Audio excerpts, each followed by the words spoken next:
back, coming to you live. Yes, really, live from Black Pearl Studios, where we talk about Indiana politics from the left side of things.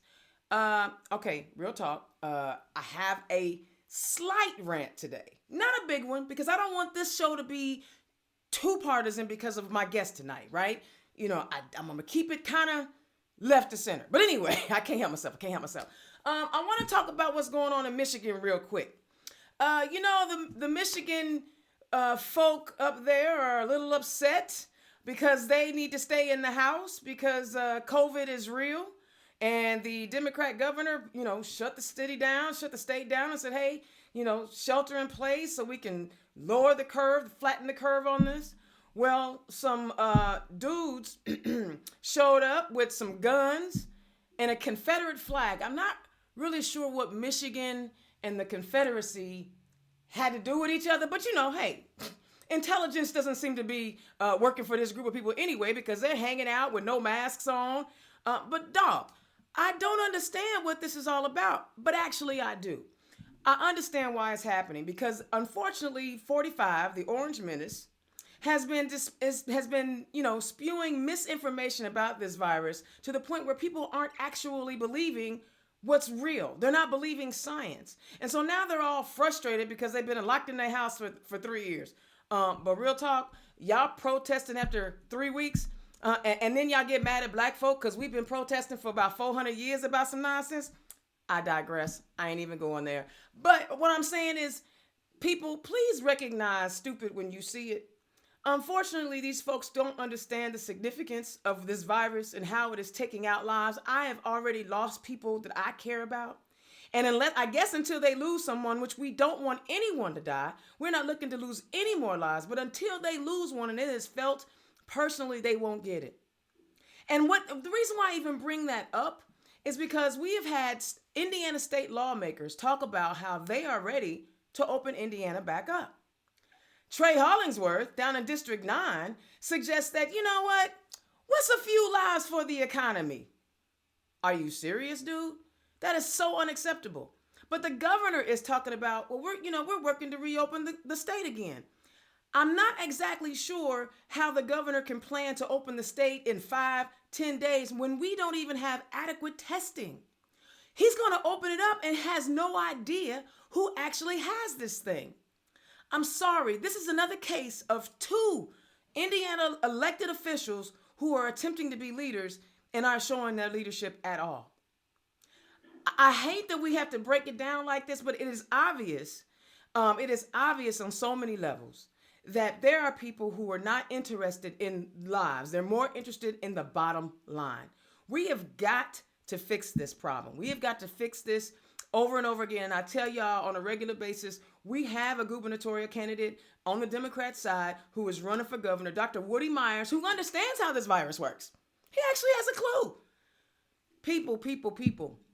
Let us not continue to have elected officials who are not leaders, who will put your life at risk for their bottom line. We already see that the relief money that was supposed to go to small businesses has already run out. Where'd it go? Where'd it go? We need real leadership. We need people who are elected to office who actually care about the citizens they are supposed to represent. All right? Now, listen, real talk, y'all. Sometimes guests are like, I'm just meeting them for the first time, and it's really exciting that I get to know them and find out their story. But this amazing woman right here, y'all about to have a treat. Y'all give it up to my turn left guest and someone I definitely say is in my inner circle. Y'all give it up for Monroe County Circuit Court Judge, Judge Val Houghton. Welcome to the show, Judge. Thank you, and I'm glad to be here. I'm excited that you were here. So one of the things that I love about your story is, you were elected to the Monroe County Circuit Court in 2008, and you were reelected in 2014. So you're finishing up another term, and you're on the ballot again in 2020. But something that you said about which describes who you are, I think is very pivotal. Throughout my career as a judge and attorney, and my previous career as a mental health counselor, I have devoted time and attention to ensuring that the voices of all citizens are being heard. When we think about our judicial system, I don't typically hear someone say, I really care about the well being of the people that I'm judging. Talk about why that was so important to you, that it was a part of your bio about who you are. Hmm. Okay, where to begin? At the Part of beginning, it, that's a long time ago, Dana. We don't have that kind of time. we got a whole time Listen, left. I think part of it was that I have been kind of on both ends of that thing. Not as a defendant, but when I was much younger in my earlier life, I used to see folks that went through a lot of things. And quite frankly, my first marriage included somebody, I was married to someone that had significant run-ins with the law.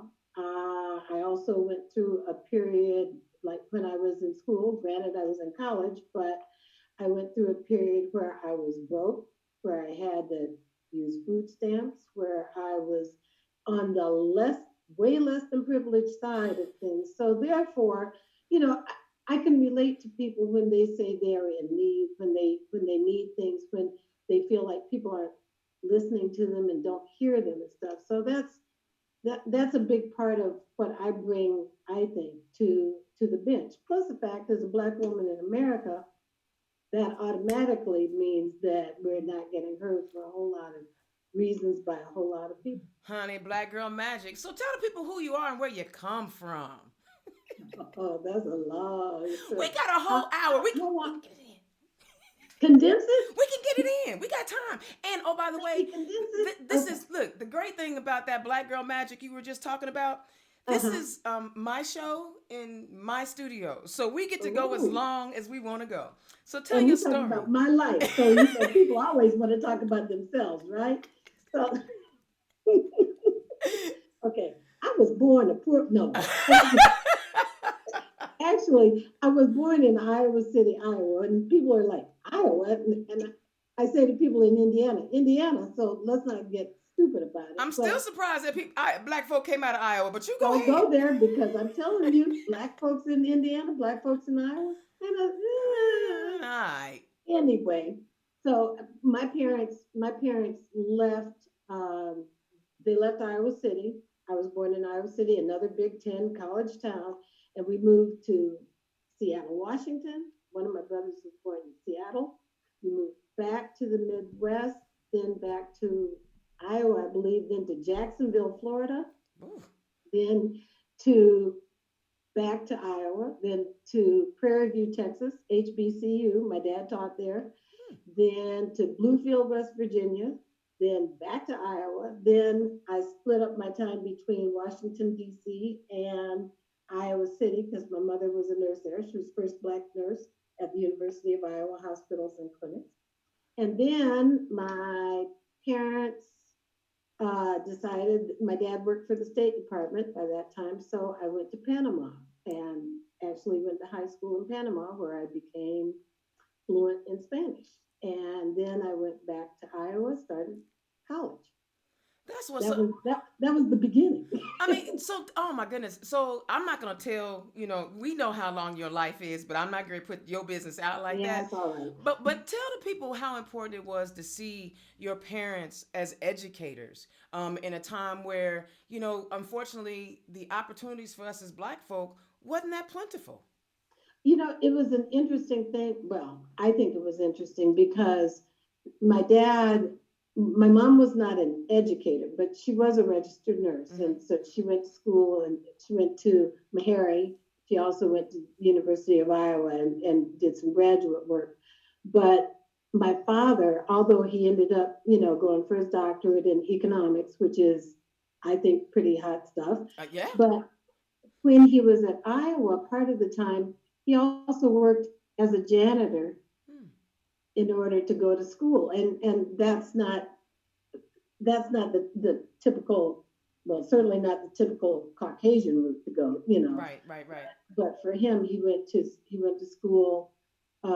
He was in school part of the time. He was working in a bookstore as a maintenance worker part of the time in order to put himself, through school. Although he also had the GI Bill So he was able to use that too. But it was important. And I remember going on campus with him, especially in Prairie View, because it was an all Black school, and talking and just hanging out with students, and I was the little kid that got dragged along by her dad, to campus and stuff. And it was like, oh, she's smart, she's smart. So I had that reinforcement of being, that it was cool to not just be like the cute little kid, but the smart, cute little kid. And that's really a good encouragement, I think, especially for little Black girls, especially way back in the day, like, I'm talking about. You better throw cute in there. I ain't mad at you. You better claim it. Well, because that had to have an influence, and one of the things I'm picking up on is the amount of hard work you knew you had to extend in order to be successful. My parents didn't go to college, but I learned, the hard work ethic of showing up every day, going to work, doing what you got to do to provide. And even though college wasn't that thing for my family, it just showed that hard work. And I think sometimes people miss out on that aspect of this thing we call life, right? People show up, they supposed to flip a switch and everything's supposed to work for them. No, you got to put in the work. Talk about it. That's true. And I remember, this is a story that I share, and some people, get tired of hearing me say it, but I remember that when I think I was 6 or not quite 6, and we were driving down to Prairie View. It was when we were moving there, when my dad was going to teach. And I remember stopping at a gas station because I had to go to the restroom, right? And my dad said, okay, everybody, get out. It was just 2 of us. I only had one younger sibling at the time, and my mom and my dad. And it was like, okay, go to the bathroom if you have to go to the bathroom. Well, I went to the bathroom. I don't know if it was in Arkansas or Texas, but I went to the bathroom and I saw white women, white men, and colored over the bathrooms. And I didn't really know what colored was, to be honest, but I knew I wasn't a white woman and I knew I wasn't a white man. So I went back to my dad and said I didn't know where to go to the bathroom because I didn't see the right signs. And so he asked me what I was talking about, and I said, come here. And I showed him, because I could read by that time. I was like 5. And so he said, go into that one, showing me the white woman bathroom.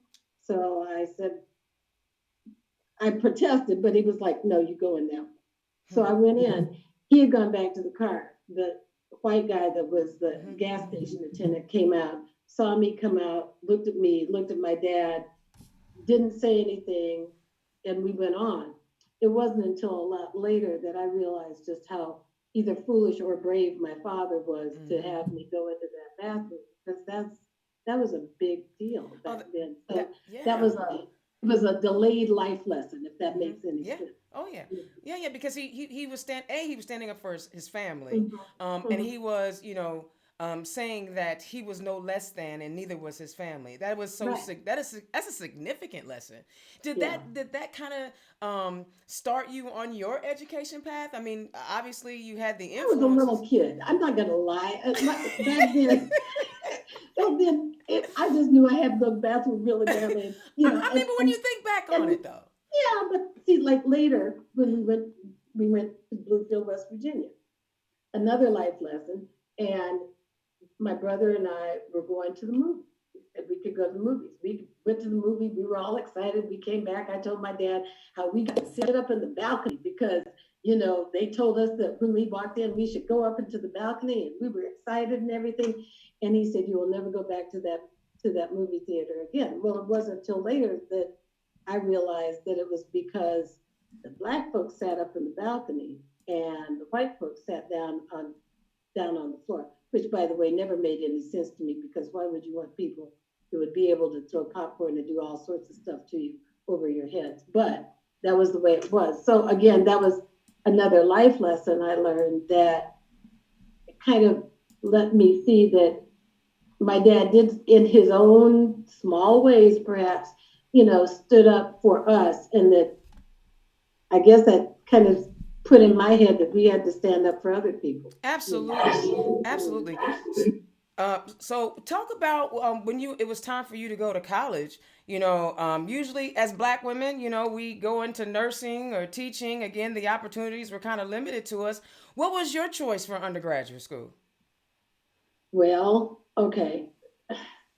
There are a couple of different things in that one too, because by the time I started college, I also had a son, Okay. and which was a different story that if you wish to get into, we can.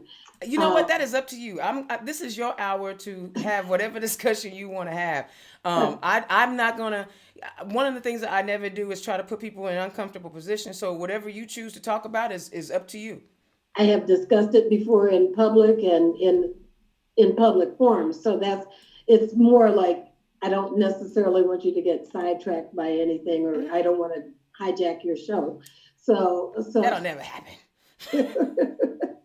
but my son was a year old when I started college, and there was just a whole backstory about that. But I had wanted to be a lawyer. No, let me not lie. I wanted to be the first Black Supreme Court justice in the United States when I was about 9. I Okay. don't know where that idea popped into my head. I just clearly it was before Thurgood Marshall was ever appointed. And for some reason, I just thought it would be just really awesome to be a Supreme Court justice. Um, Outgrew that, reality set in and all that, but I never got over the idea of being a lawyer. So I guess from the time I was 9 years old, I wanted to be an attorney. And that was something that I pursued. So when it came time to go to college, my parents had never told me that I couldn't do anything. And I was lucky enough to have been told I was smart, Okay. when I Okay. was a kid, and I got good grades. And so um, when I started school, I got a scholarship, and I decided I was going to go into law school afterwards. And I was a political science and history major, and Okay. decided that was the way I was going to go.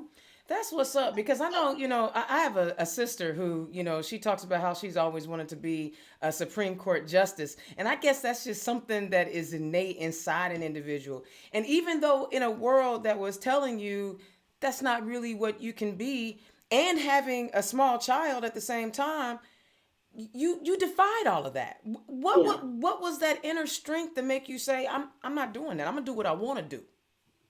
I don't know that it was so much strength. It was probably more, and I shouldn't say this since I am trying to run for reelection, but it was more arrogance, I guess, or ignorance than anything else. Ain't nothing Because, wrong with arrogance, girl. Ain't nothing hey, wrong hey, with it. you know, I, I think sometimes, if you're lucky enough to be told that you have abilities Hmm. and nobody is actively trying to block you, then you don't see those blockades, or you don't see them as something that's absolutely going to stop you. And I was lucky in that sense. And I will now backtrack to having the son. Hmm. Um, when I had him, he was the result of a rape, and it was, I guess, what one calls an acquaintance rape, a date rape, whatever you want to call it, but it certainly was not voluntary, and I had not been sexually active Mm.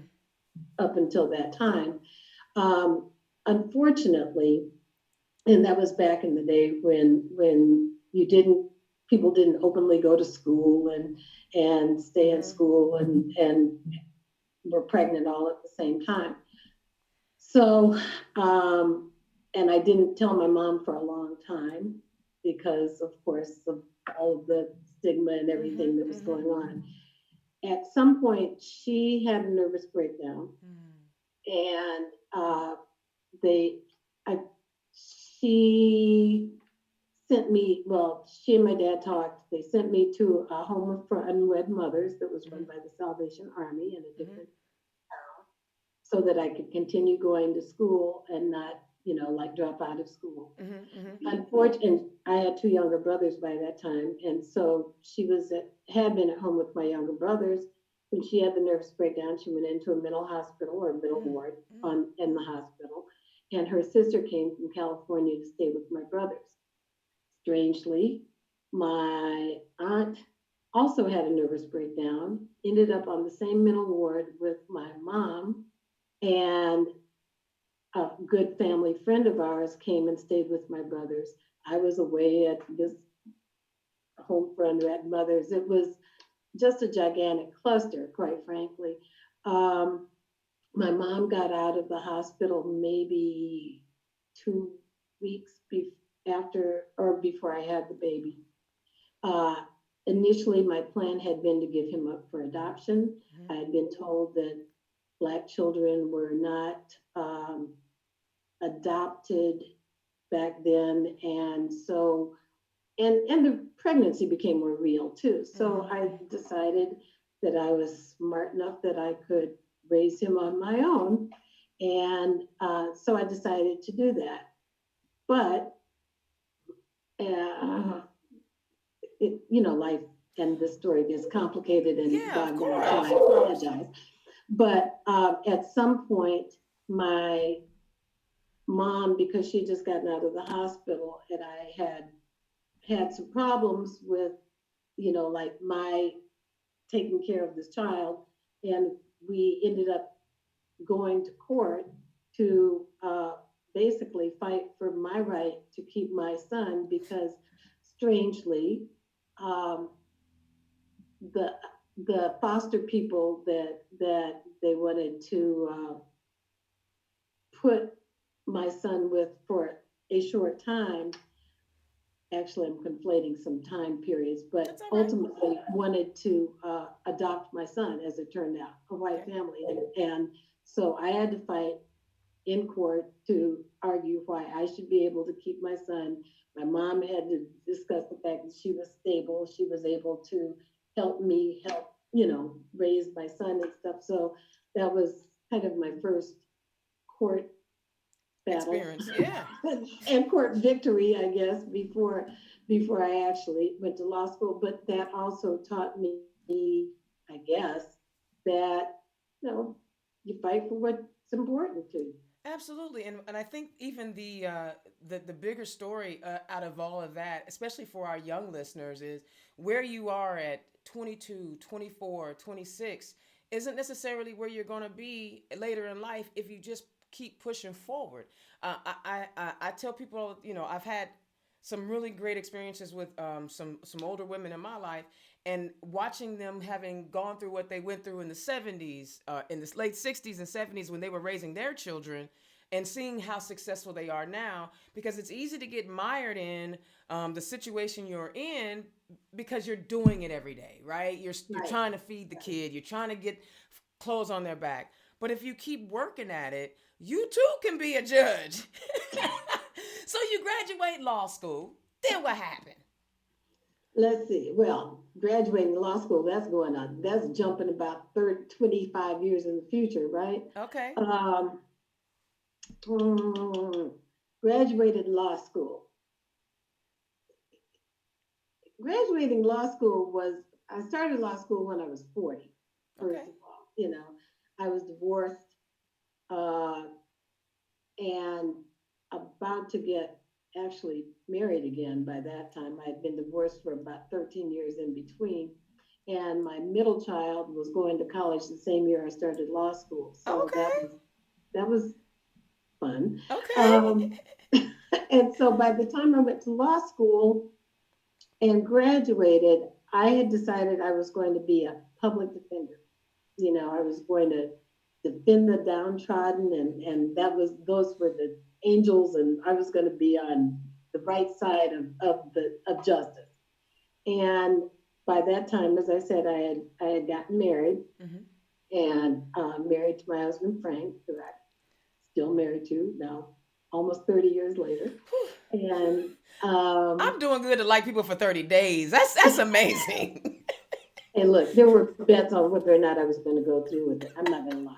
Anyway, because I had said I'm never getting married again. But you find the right person, and that Anything's works. possible, right? But we had gotten married, and he he was one of the he was the dean for admissions at Indiana. I didn't go to Indiana, by the way, everybody. I went to the University of Iowa. Nobody is perfect. uh, and um, and so I was having lunch with him, and Jeff Modisette, who was the prosecutor at the time in Marion County, had come down to do a brown bag lunch with everyone. We talked. I had talked to him about how I was going to be a public defender. He said I was wrong and I should be a prosecutor. And we talked about it. And he said, had I ever thought about it? And I said, not really. And the next thing I knew, I got a call from his office saying to come up and that they had paperwork for me because I was going to work there as an intern. And so I ended up working there. And then when I passed the bar, I got hired on as a prosecutor there. Wow. Now, see that is a strange turn of events, going from I want to be a public defender to a prosecutor. But at the same time, especially in our community, having prosecutors that represent our community is more valuable than people Oh, imagine.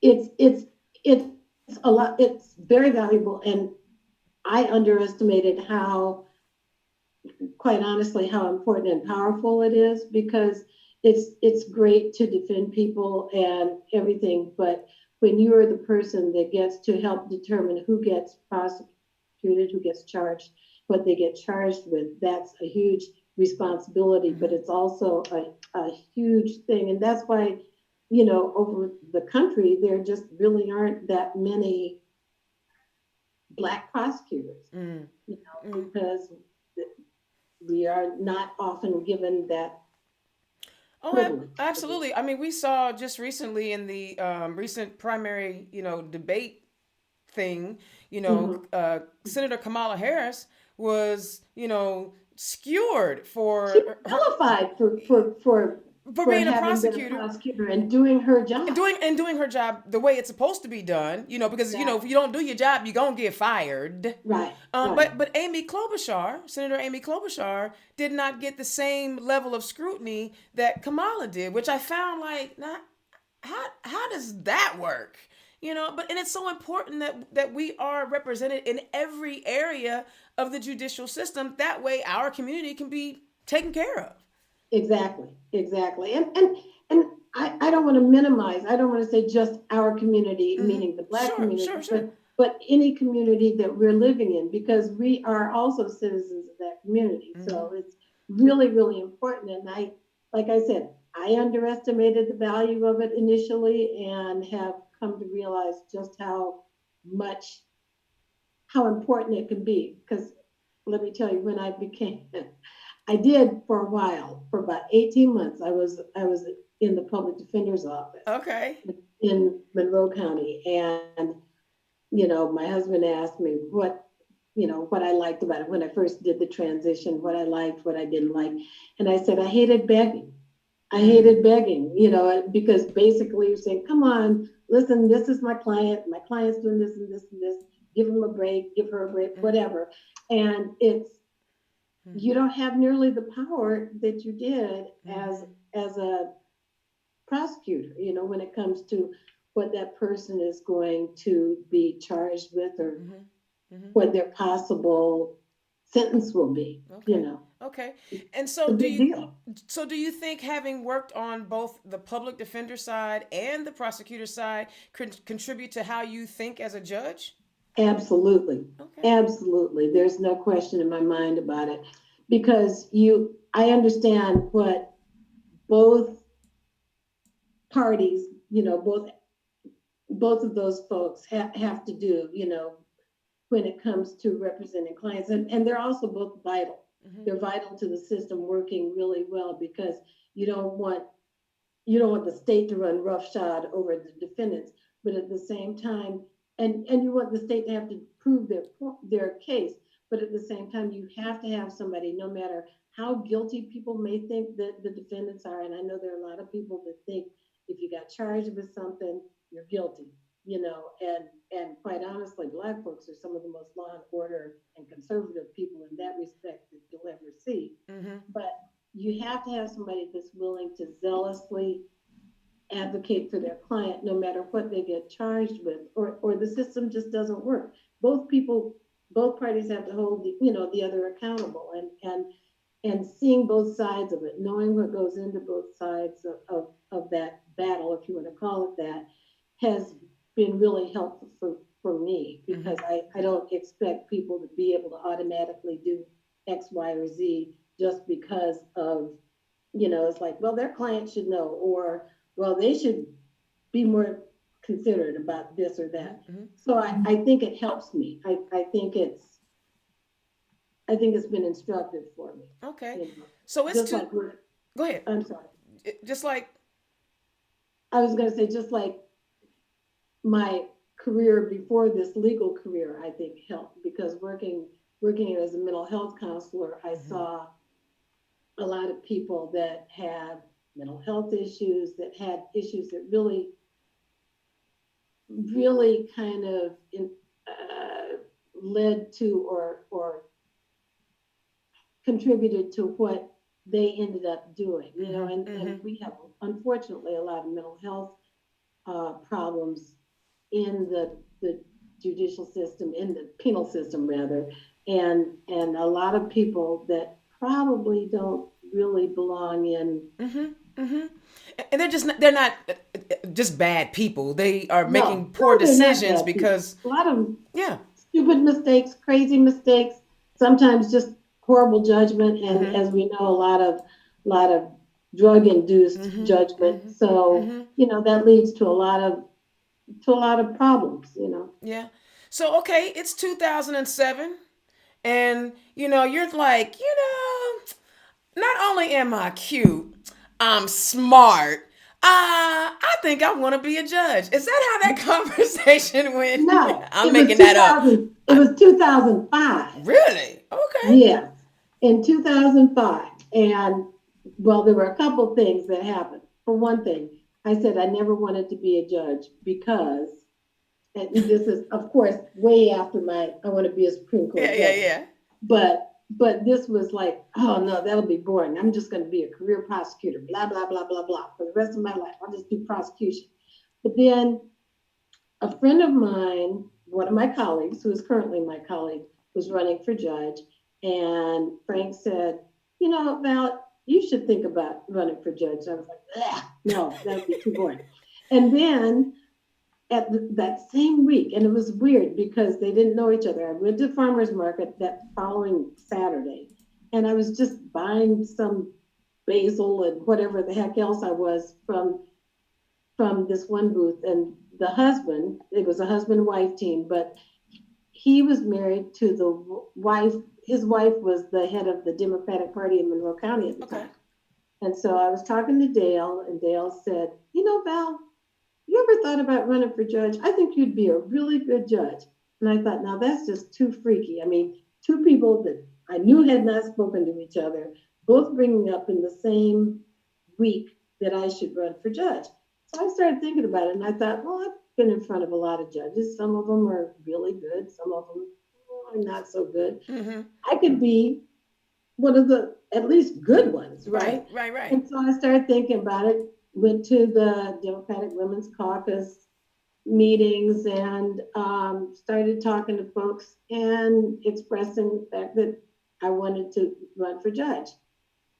So some of the local folks in Monroe County took me up on it, started talking to me, started working with me, and I ran for judge in 2006. Okay.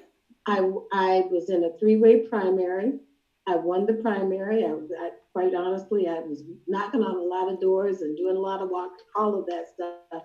And I did well. But then I got to the general election and I lost.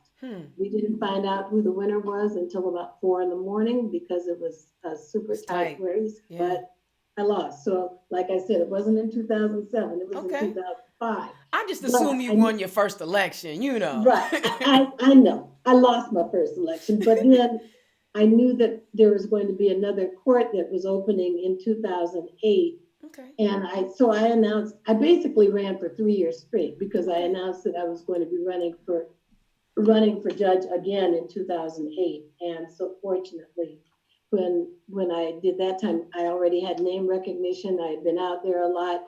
So I quite honestly won pretty handily. And I like to brag that it wasn't just because of our first Black president, because there were some people that did win by a margin, and you could kind of tell when we were Mm-hmm. analyzing votes that it was because of straight ticket voting, but my margin was quite honestly, and another pat on my back, pretty substantial. That's So what's up.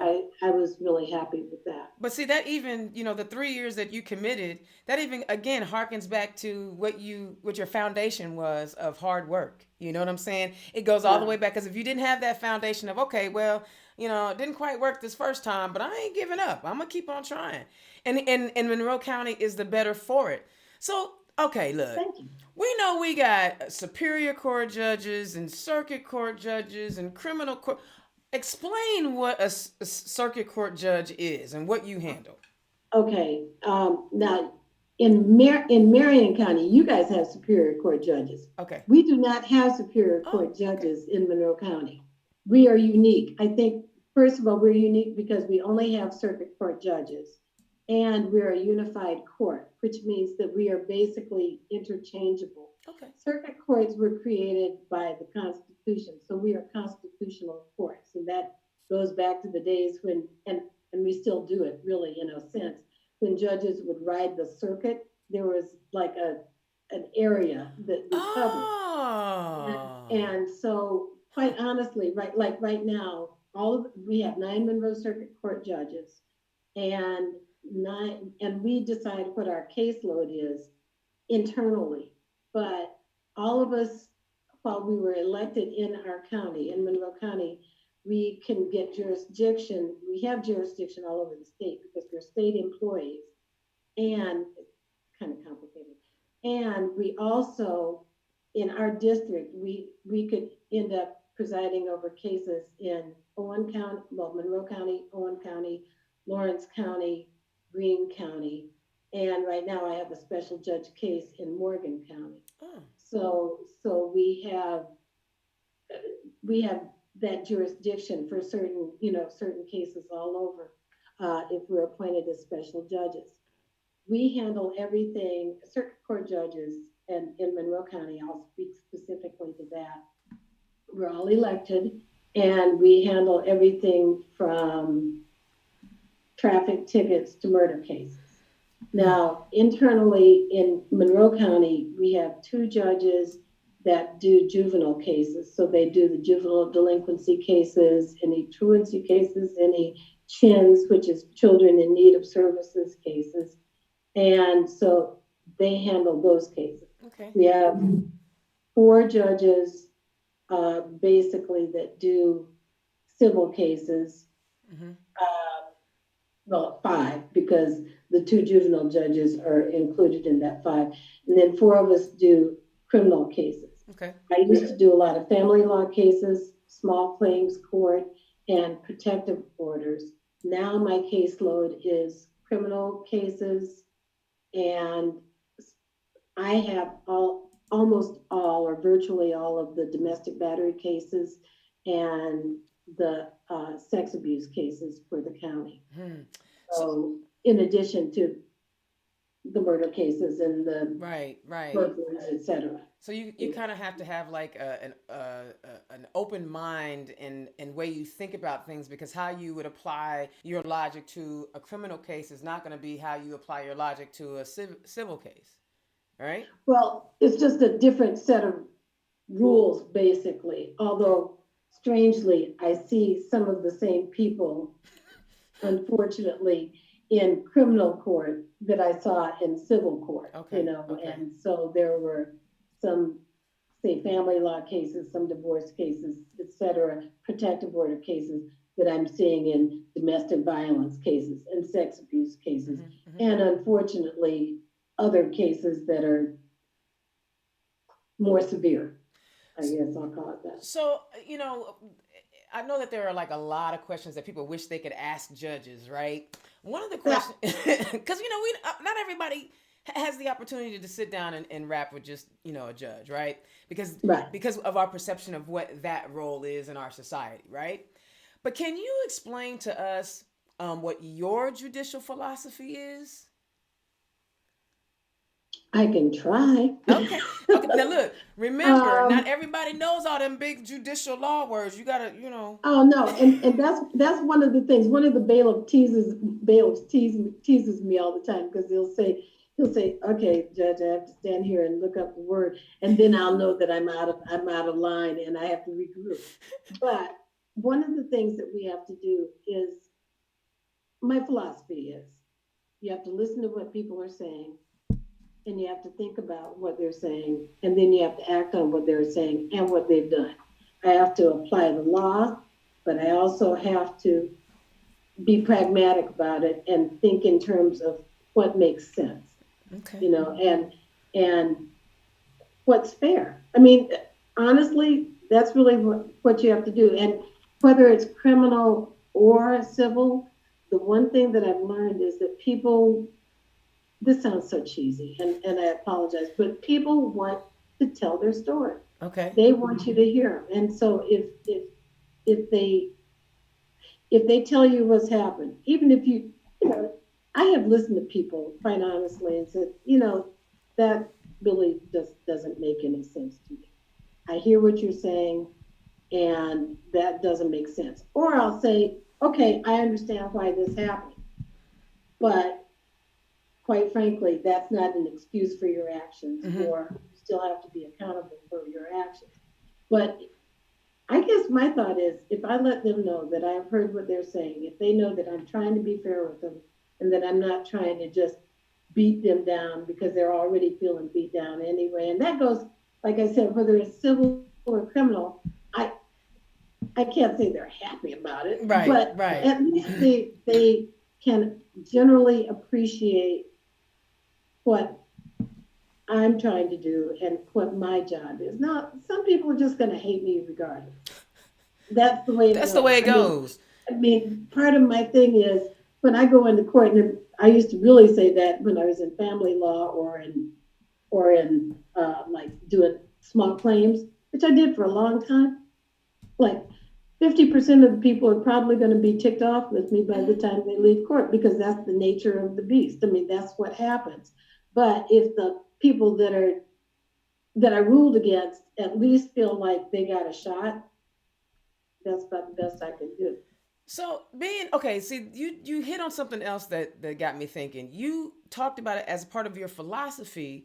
You want to people know that they want to be you know that people want to be heard, and you are Right. willing to listen.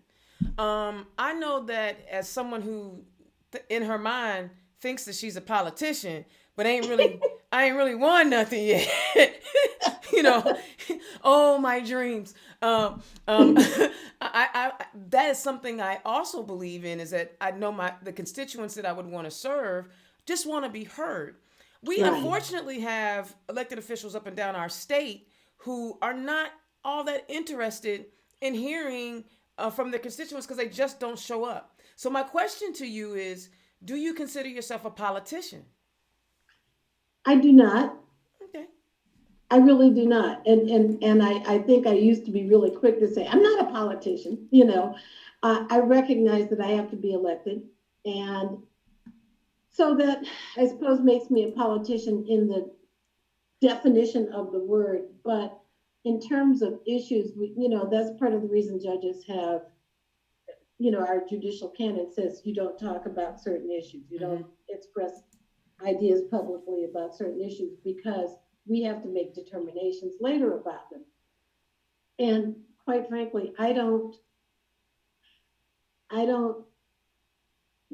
I have my own personal opinions about things, obviously, and I Mm-hmm. will vote my Mm-hmm. opinions, but I don't think of judges in terms of that. I also don't, we're not supposed to accept money because we are not to be swayed, by who gives us money or which interest gives us money. So therefore, the money and us, we're supposed to be kept separately. And I think that's a good thing. I think that's another thing that keeps me from from being a politician because I don't know who gives money to my campaigns. My like my treasurer will send out thank you notes. I certainly thank people for any monies they give, but that's supposed to be separate because I don't need to be even have it in the back of my head that this person was influential from my getting to the to the bench.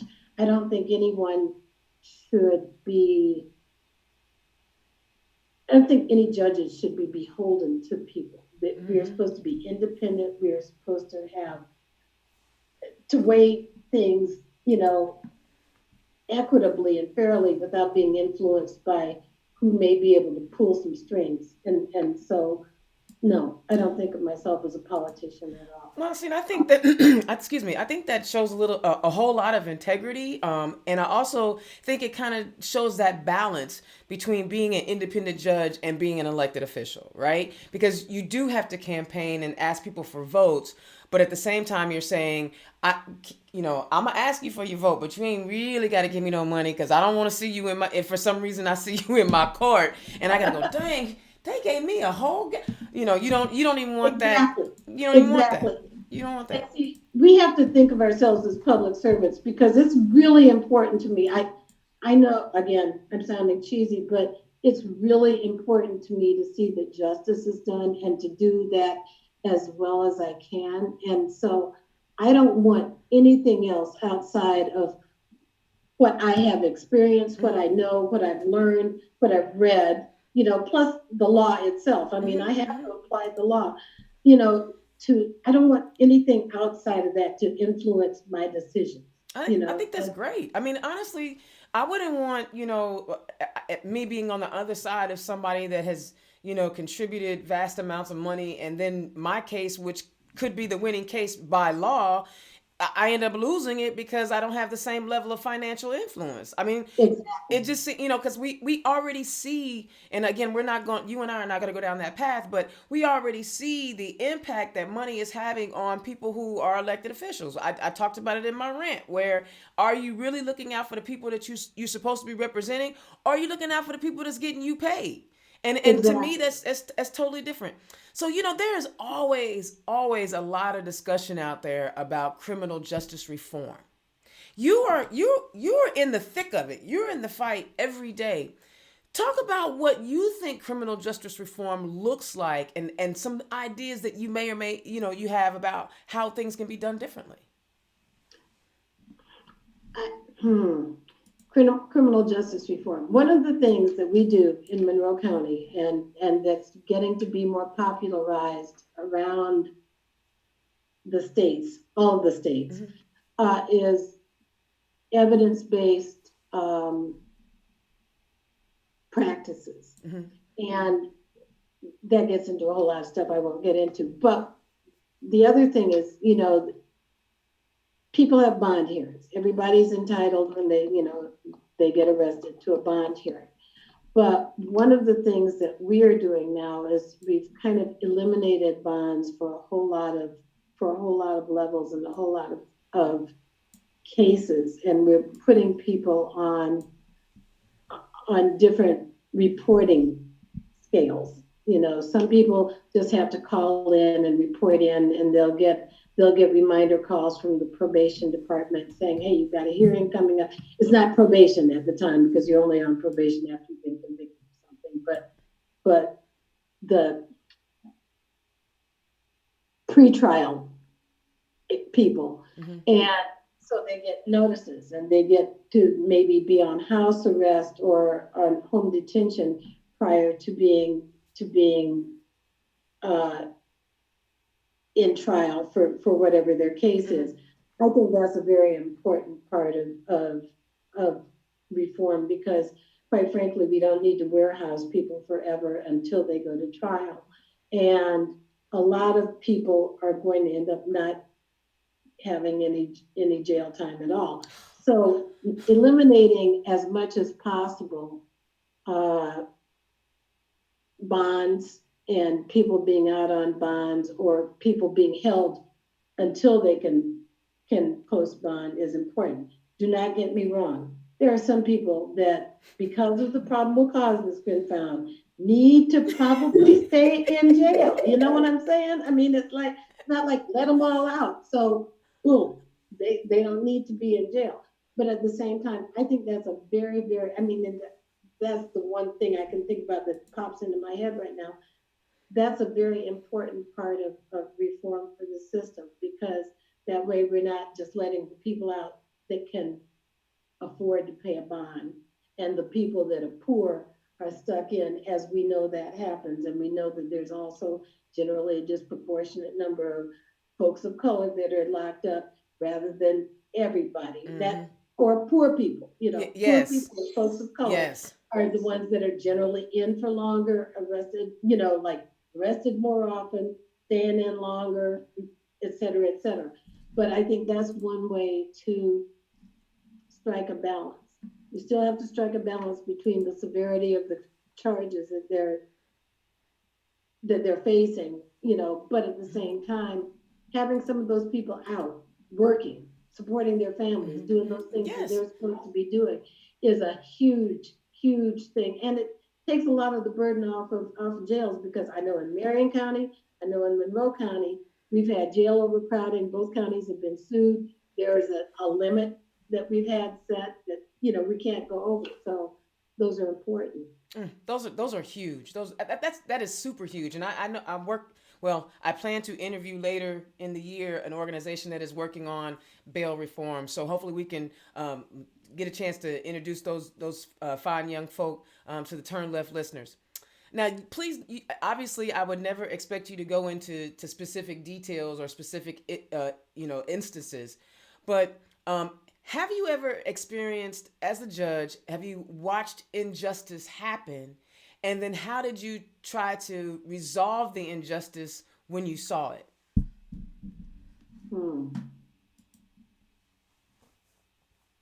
I know that's a good one, wasn't it? That was Well, it law was school good. student. That was It law was school student. good. But see, the thing is, we don't see each other do things very often. And so I had to stop and think about it. I can think of one instance, and I'm trying to, you have to be careful Yeah, about some yeah, of these things, Dana, because, I have to be diplomatic. But absolutely. I will say that I did see an instance where You don't have to I tell me don't what the feel like, instance is. Just how did you. well, I'll tell you what it was. There was a rape case. Mm, It was not my rape case.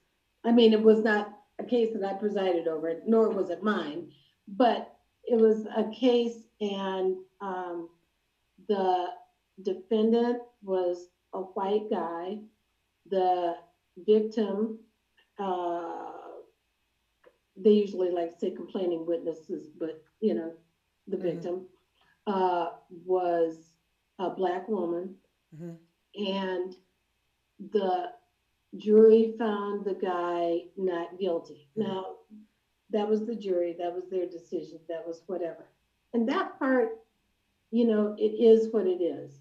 However, the judge afterward um,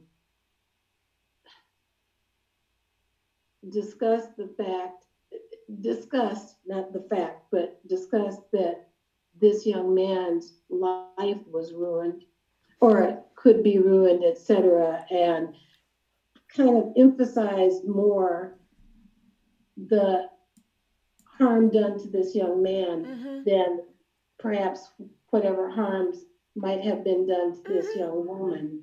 And the discussion in that respect, um, I was furious. And unfortunately, that is not an unusual story. We saw the Stanford swimmer, diver, or whatever the heck he was, who was Right, straight up busted, behind the garbage can. And the judge was like, "Yeah, we don't want to ruin his life." And the poor lady had to come out and say, exactly. "Listen, so that is unfortunately not uncommon." Exactly. And fortunately, I'm going to say this. Fortunately, that is not something that's common in my experience. That's Okay, why good. when you asked me the question, it was like, hmm, let me think.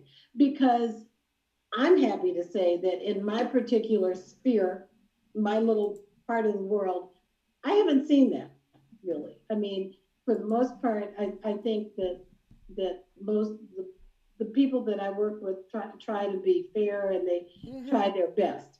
That's all you can ask of somebody, to try their best and do what they're Absolutely. supposed to do. So fortunately, I really haven't seen that, and I'm glad to be able to say that I haven't seen that. That's good. But see, that's actually, I think, even a little more reassuring to those of us who feel like we may or not be treated fairly in the justice system when we know that you've been a judge for so long, and of all the judges you work with, this isn't something that you see. So that gives us hope, and as a reason why we should continue to fight to make sure that we have representation, make sure that we have a diverse set of judges. They need to be men and women of all shades of the rainbow. I have to say this. I have to say this, Hmm. and you're segueing into something. I know it's your show, but let me do this. You Uh, whatever. but You the judge. speaking of representation, etc., one of the things you had asked me about was like when I became judge. I'm the second Black woman judge in Monroe County. I am the first that was directly elected, because the first judge, Judge Talia Farrow, was appointed. She was a magistrate, and then she was appointed, and then later got elected judge.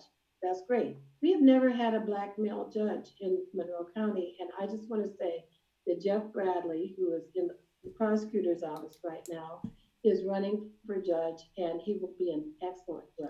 Well, it So sounds like he needs to come talk to our listeners on Turn Left. So I think it would be awesome. I we think just it need to would be get with you. awesome. And actually, I So know that fine young man. So yes, I have to reach out to him and have that conversation. But even more importantly, it looks like being the first is something that's in y'all's blood, because you said your mother was the first nurse, you were the first elected African American judge, and your daughter is the she is the she, only, a that couple of is things. First, correct. first African American elected official in Monroe County, and No, she, no, not in Monroe County. I mean, in She's Bloomington, in the city of Bloomington. in the city of And she's Bloomington. not the first African American elected official, because there was a city council person, Okay, city councilman, who was elected prior to her being elected.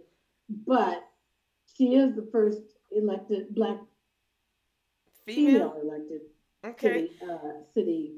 and I'm gonna add one more moniker to her. She is the only LGBTQ plus African American female elected in the entire state. So her There you go. status just keeps growing, just keeps. So obviously it's in the blood or something y'all drank in Iowa. I'm just saying. So Whatever. Don't be slamming Iowa I didn't anymore. slam. I was just saying there's something in the water. I need to It's go get like, I some. love Indiana, Well, but that's been my home for a while. But I'm just saying I'm gonna have to go get some of that Iowa water so I can win something. So I can be the first or something. I can establish my roots. Nah, that is fantastic. You know what? You have an amazing story, and thank you for sharing so much of your intimacy with our listeners. Because again, it's not just about what we're doing right now. It's about how we inspire the next generation that comes behind us. And even though you went to law school at 40, I went to grad school at 41. Went to undergrad at 35. It's never too late. Magna cum laude. It's never too late to like improve yourself, right? And so, that's right. one of the reasons why I do this show is because, I am upwardly mobile. I can do whatever I want to do, but doggone it, why don't I just stay here and try to help as many people as I can? And I believe that is a philosophy that you carry with you as are doing your thing and being amazing. Just trying to inspire the people behind us to continue to fight for what they believe in, and believe that justice is for all. So, Well, yeah. thank you for that, and thank you so much for having me, Dana. It was fun. And what was funny about it, I chuckled because I was trying to get you in like February, and you were like, Dana, it's gonna be cold and snowy outside. I ain't driving up to Indianapolis.